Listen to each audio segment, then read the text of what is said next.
My name is Lowell Walters, and this is the fifth and final part of my series on executive benefits compensation, rewarding employees you cannot afford to lose. I'm an attorney with Carlton Fields, and the focus of my practice is employee benefits. And in part one, we talked about whether an executive benefits program might be right for your company and listed the different things employers can do to reward their high-ranking employees. In part two, we talked about deciding which employees should be included in an executive benefits program, and mainly concluded that it's where the employees, where they and the company agree, they all want to give and receive stock, and the company wants to give cash. The employees are willing to receive cash, so you have that mutual interest there. In parts 3 and 4, we discussed various cash, deferred compensation, equity benefits, and stock-based benefits. And now in this part 5, I want to touch on welfare benefits that you can offer to some of your high-ranking executives or key employees. All right.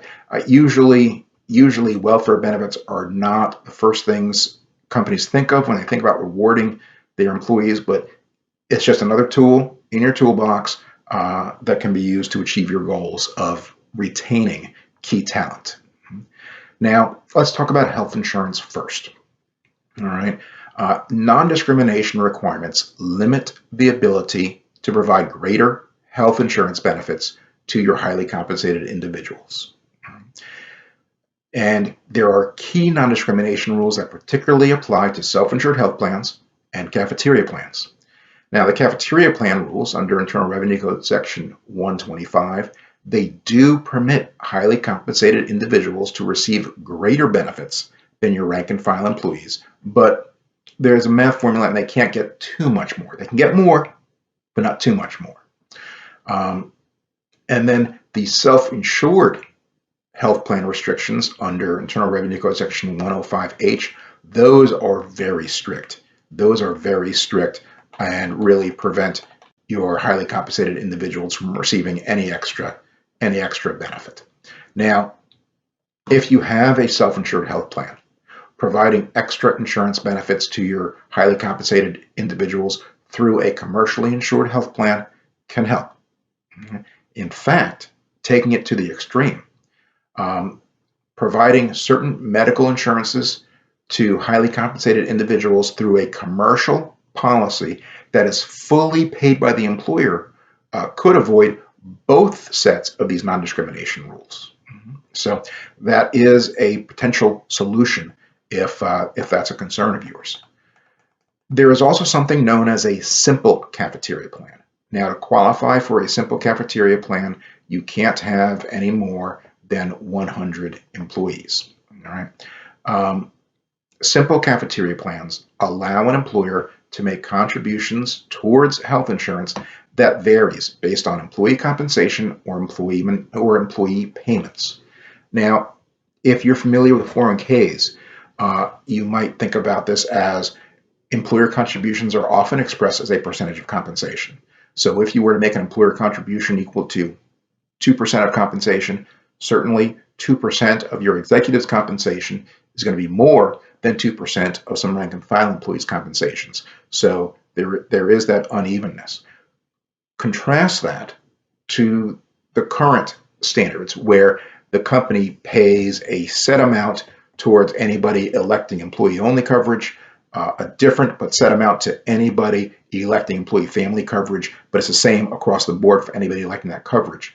Here, basing your contribution based on employees' compensation sets it up to allow you to provide more to your executives.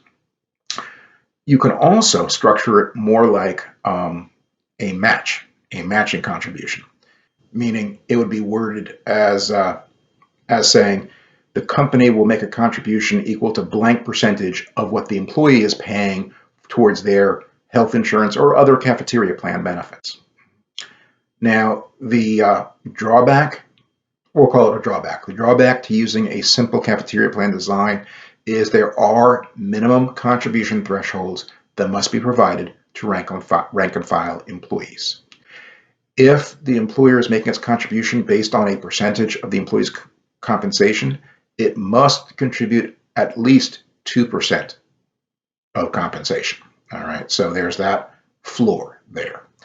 If it's structured more like a match, all right, then you can structure it, then for rank and file employees, they must be getting at least 6% of that employee's compensation for the year, or twice what the employee is electing in salary deferrals.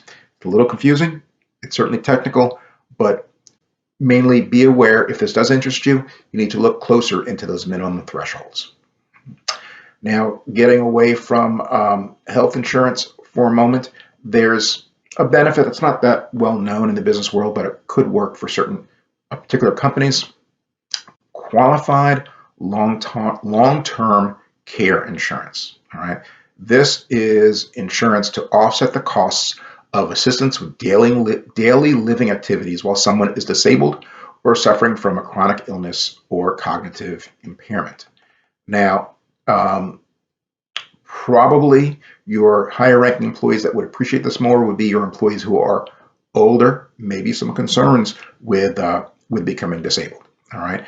The nice thing about this benefit, if you want to provide it, is the premiums that your organization pays for that insurance is not taxable to the employee under Internal Revenue Code Section 7702, capital B, and there are no non-discrimination requirements. So you can provide it to a couple of your key employees and no one else. So that is very nice. The next topic I want to cover with welfare benefits is, the rules, cafeteria plan rules and what have you. It all focuses on taxation. If you fail to satisfy certain non-discrimination rules, then the benefits you're providing to your higher ranking employees are taxable. So the question is, even if they're taxable, would your employees still appreciate receiving the value of those benefits? All right. What I mean is, well, you know what? Here, some key benefits that I think a lot of employees would appreciate, but a lot of companies don't provide them because they'd have to provide them to everybody for them to be tax-free, would include life insurance, education assistance programs, and actually, in addition, another taxable benefit would be paying off student loans.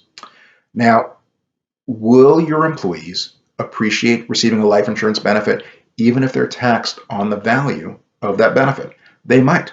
All right. If they would appreciate that, that really opens the door to a wide array of benefits that we normally might offer under a cafeteria plan to avoid taxation. But if you don't want to offer it to everybody, again, you can offer it to your executives. You just have to tax them on it. All right. One of the ones I just mentioned here was paying off student loans. And I just wanted to point out that is always a taxable benefit. At least right now, it's always a taxable benefit. But that is something, since it is taxable, there's no tax benefits there. It is something you could offer to your executives or to certain high-ranking employees, maybe as an incentive for them to come and work for you, help them paying off their student debt. All right. So just another way of thinking about the welfare benefits and some options on health insurance and some other things. All right. And those are some ways you can provide your more important employees with additional welfare benefits. And that is the final one in this series on executive compensation. If you have any questions or comments about this video, please share them.